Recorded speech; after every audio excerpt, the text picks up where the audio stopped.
always aware that, again, we are on indigenous land, that we are in a diverse, rich space of multiple cultures, of multiple diasporas that have lived here for immemorial times. Um, but then it comes as a more clear individual responsibility. And that's how I try to navigate ethically that relationship. And it's obviously never perfect. And I aspire to be an ally to indigenous people here. And I aspire to be an ally for other minorities and people that have less power. I acknowledge the places in which I have privilege, and I understand the ones in which I have oppression.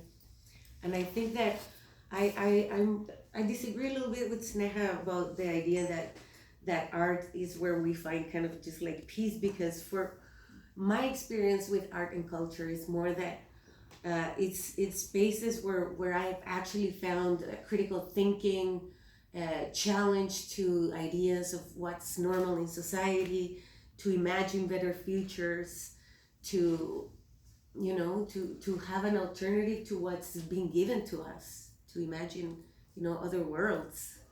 To peace in the sense, I didn't mean that we don't really understand, the deeper meaning of it. It's not like that. Like I'm a person because of the art form I do, but the thing is, the entire population are not artists, right? So when we try to influence them, but we are we are representing this thing. So we have this spark in us, but the normal audience or the normal people, they are looking for peace. That's what I'm saying, like trying to say, if we activate too much, like if we talk too much of really heavy stuffs, then they're not ready to take it, right? So we have to spread our knowledge in a lighter note.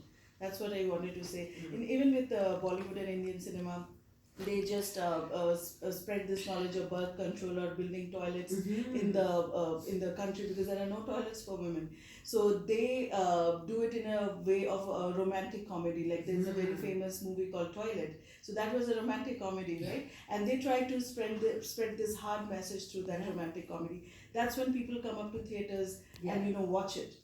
Unless we were writing big articles against the government that they are not doing this, not doing that, okay? And nobody wanted to know that there is an issue like toilet. So the movie came in and the people were in theaters, and then the toilets started getting built.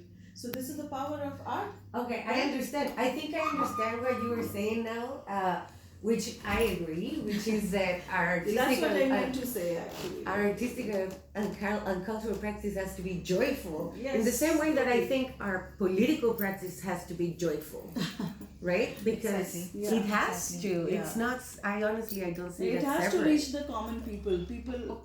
It has to reach the common people. People who don't really understand this big political language, or like terms what you are using. Hardly people know what is colonization. I'm telling you, the people who are watching this, they don't even know.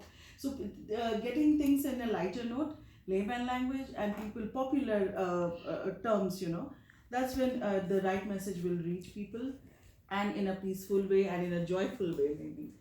But we also have to introduce the language that explains and help us True. like, Eventually. and analyze what's going on. Yeah, actually, it's a huge teamwork. Like educationists, they need to work from their perspective. Activists, they need to work from their own Yes. point of view.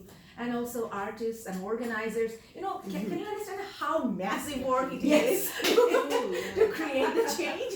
Yes. And also, what we feel that it's a very deep topic that we are discussing, and it's not a matter of finishing the discussion in one show. I feel like in my entire life we have to discuss, keep talking to create a change, and that's the way social change happens, right? Yep. So one generation cannot create the change. No. So I have plenty of questions and plenty of things to discuss, but I don't think that we have time in our hand. Only 2 minutes. But we have our young generation children here, so let's hear a little bit about their Yes. voice. Let's see. I don't know whether they are in a position to engage themselves, but I can start with Pritam. He just graduated, right? So Pritam, add something. Well, Well, I wouldn't say I'm a, like, really like them. We're like, born here and little kids that are raised in Canada, whereas I'm a little bit different. Like, raised in Bangladesh, but moved here when I was 18. So my experience is a little bit different than those who were younger, but I have seen their experience. For me, I kind of had the, cultural exposure at the young age, which I am now carrying on.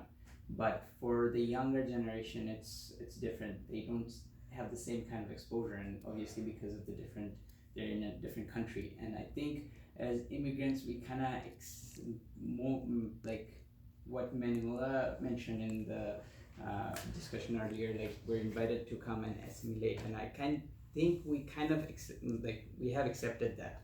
Most of us have, and I see that in our parents, that is a normal thing. Like, there's nothing wrong with that, and whether it is wrong or not, that is the point to be discussed. And I don't think that I have the right knowledge to say whether it is wrong or right, but I feel that it could be different.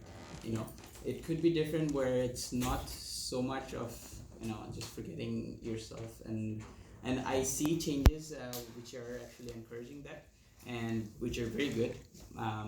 For example, like we do have stages where we can go and show our cultural backgrounds, but I think what Jibnessa and everybody here we're trying to focus is that more about the meaning, and then the struggles of the artist, which are not being focused, and that is important, and which will help. Discussion needs to be continued, like not just in one show, obviously, and we have been doing it for a while now, and I think hopefully end of this road will come up with something positive. Great. So here we have 11 years old Prakriti. Let's hear her voice. She born here. I mean, yes. Go ahead, Prakriti. Well, my dad tells me I have to be a doctor, but I don't know which one I should choose, whether I should be a dancer or a doctor. Jen? What? I think that's a huge topic to discuss, right? Because dominant discipline is not allowing artists to be an artist, right? So because artists cannot feed themselves, that's the situation. So that's why dads and moms are pressurizing our children to be a doctor first, and right. So I think let's put a pause here. We will discuss about it in our next show for sure. Thank you so much, Prakriti, for you were so kind and honest that you shared this perspective of your life. So dear listeners, stay tuned. We will talk more about this topic in our future shows. And Mr. Chapula is signing off. And thanks to Pitam and for his technical support. Thanks to Nathan for filming the entire discussion. And Manuela, Sneha, Cathy, everyone. You deserve a big round of applause. Thank you.